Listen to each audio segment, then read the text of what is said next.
চট্টগ্রাম বিশ্ববিদ্যালয় মত বিনিময় দ্বিমত প্রকাশ অব্যাহত রাখতে চান হাসনাত, সভায় প্রশ্ন করা নিয়ে হট্টগোল।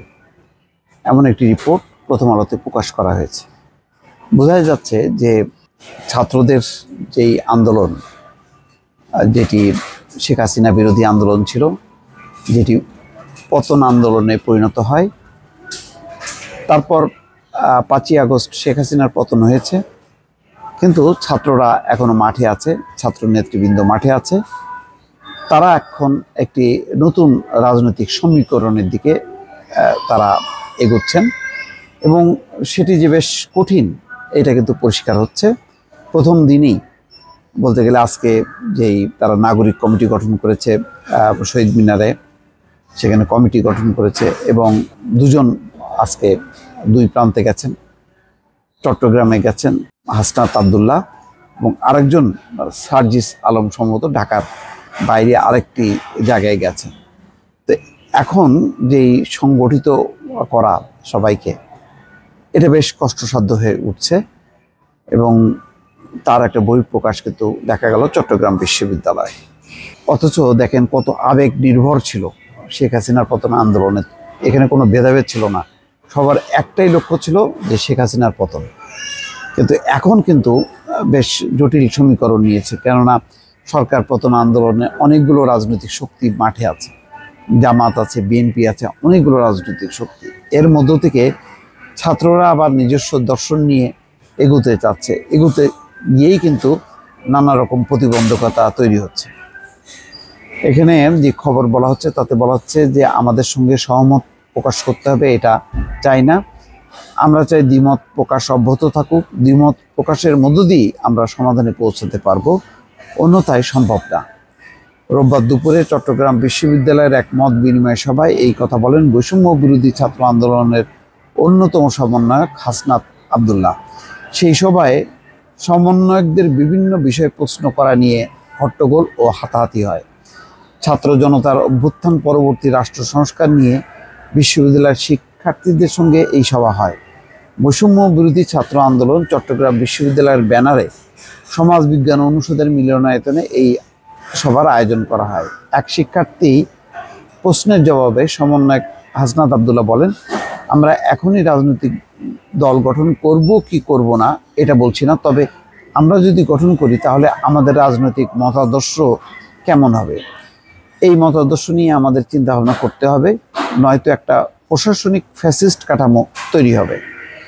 সমন্বয়ক হাসনাত আবদুল্লাহ বলেন, এখন প্রশ্ন এসেছে আপনারা যে রাজনৈতিক বন্দোবস্ত করবেন সেটি 24কে ভিত্তি করে করবেন নাকি 71কে ভিত্তি করে। কারণ 71কে ভিত্তি করে যদি করেন সেটি ছিল আওয়ামী বয়ানের উপর প্রতিষ্ঠিত, এটিকে বিকৃত করা হয়েছে। মুক্তিযুদ্ধ কি শুধু আওয়ামী লীগের ছিল, তার প্রশ্ন। আপনারা সংবিধানের দিকে দেখেন, সংবিধানটা লেখা হয়েছে 70-এর নির্বাচনের ভিত্তিতে, আর 70-এর প্রতিনিধি ছিল আওয়ামী লীগের। তাহলে সংবিধানটা কাদের? সংবিধানটা কি সার্বজনীন হয়েছে? এটাও প্রশ্ন।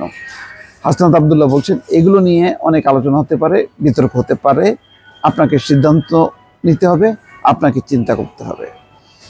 দেখ, এ সময় সমন্বয়ক মোহাম্মদ রাসেল আহমেদ, সহ সমন্বয়ক খান তালাত মাহমুদ ও চট্টগ্রাম বিশ্ববিদ্যালয়ের সমন্বয়ক মাহফুজুর রহমান উপস্থিত ছিলেন। এদিকে শিক্ষার্থীদের সঙ্গে বৈষম্য বিরোধী ছাত্র আন্দোলনের সমন্বয়কদের মত বিনিময় সভা চলার সময় শিক্ষার্থীদের দুই পক্ষের মধ্যে হাতাহাতি ও হট্টগোলের ঘটনা ঘটেছে।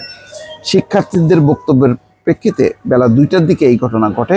5ই আগস্ট চট্টগ্রামে কমিটি দেওয়া ও সরকার পতনের পরবর্তী সময়ে বিশ্ববিদ্যালয়ের কার্যক্রম সচল না করা সহ সমন্বয়কদের বিভিন্ন বিষয়ে বিভিন্ন প্রশ্ন করেন শিক্ষার্থীরা।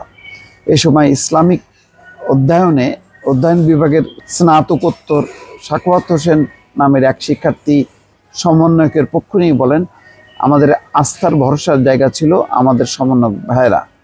আজকে যারা আন্দোলনের নাম দিয়ে আসতে চাচ্ছে তারা শেখ হাসিনার দোষর ছিল অতীতে, তারা সন্ত্রাসের দোষর। শিক্ষার্থীরা সাখাওয়াতের এই বক্তব্যের পর ক্ষিপ্ত হন, এক পর্যায়ে হট্টগোল ও হাতাহাতি হয়।